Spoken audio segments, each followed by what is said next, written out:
ભાવનગર શહેર કોંગ્રેસ સમિતિ દ્વારા આજરોજ એક ધરણા કાર્યક્રમ યોજ્યો। પ્રમુખ મનોહરસિંહ ગોહિલ સહિત કાર્યકરો દ્વારા અનોખો કાર્યક્રમ યોજાયો। મતદાર યાદીના સુધારા કાર્ય દરમિયાન નિયમોનું પાલન કરવામાં આવ્યું નથી તેવા આક્ષેપો કરાયા। કોંગ્રેસનો આક્ષેપ છે કે ઘણા વિસ્તારોમાં બીએલઓ અને સંબંધિત અધિકારીઓ દ્વારા મનસ્વી રીતે મતદારોના નામ ઉમેરવા કે કાઢી રાખવામાં આવ્યા છે। ઘણા મતદારોને કોઈ પણ પ્રકારની જાણ કર્યા વિના મતદાર યાદીમાંથી બહાર કરી દેવાયા છે।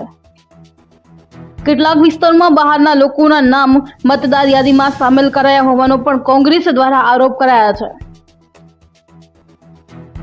કોંગ્રેસે માંગ કરી છે કે આ સમગ્ર પ્રક્રિયાની નિષ્પક્ષ તપાસ કરવામાં આવે અને સીસીટીવી ફૂટેજ તપાસવામાં આવે। જવાબદાર અધિકારીઓ સામે કડક કાર્યવાહી કરવામાં આવે તેવી માંગ કરવામાં આવી। કોંગ્રેસ નેતાઓનું કહેવું છે કે જો સમયસર સુધારો નહીં થાય તો તે લોકશાહી પ્રક્રિયા માટે ગંભીર ખતરો બની શકે છે। કોંગ્રેસ દ્વારા આજરોજ જિલ્લા ચૂંટણી અધિકારીની ચેમ્બરમાં ધરણા કરવામાં આવ્યા હતા। પોલીસ દ્વારા કોંગ્રેસ કાર્યકરોની ટીંગાટોળી કરીને અટકાયત કરવામાં આવી હતી। કોંગ્રેસ કાર્યકરો દ્વારા થોડા સમય માટે રોડ ઉપર બેસી વિરોધ પ્રદર્શન કરવામાં આવેલ। લાલભા ગોહિલ પ્રમુખ ભાવનગર શહેર કોંગ્રેસ જે છેલ્લા ઘણા સમયથી મતદાર સુધારણાની જે પદ્ધતિ ચાલી રહી છે, કાર્યક્રમ ચાલી રહ્યો છે જે કે એસઆર ના નામે ઓળખાય છે, એની અંદર તમે જુઓ તો કાયદેસર લોકોના મતાધિકાર છીનવાઈ રહ્યા હોય એવી મોટું ષડયંત્ર અત્યારે ચાલી રહ્યું છે।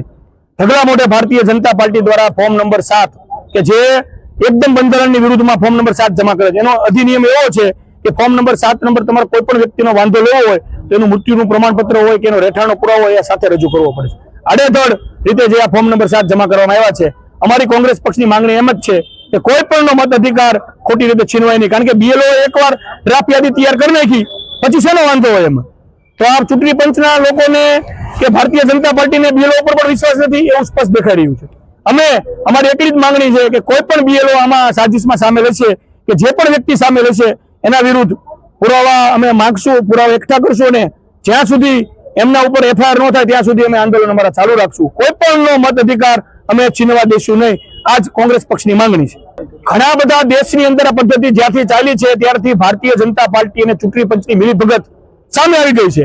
એ લોકો અત્યારે વિપક્ષને ખતમ કરવાની વાત કરે છે, પણ ભારતીય રાષ્ટ્રીય કોંગ્રેસ એ વર્ષો જૂની પાર્ટી છે, દેશને આઝાદી અપાવનાર પાર્ટીમાંથી અમે છીએ। અમે આમાં ચૂપ નહીં બેસીએ। આજે ગાંધી ચિંધ્યા માર્ગે આંદોલન કર્યું છે, તો હજી ઉગ્ર આંદોલન કરવું પડે તો અમારી તૈયારી છે, કોઈ પણનું નામ કમી થશે અમે ચલાવવામાં નહીં।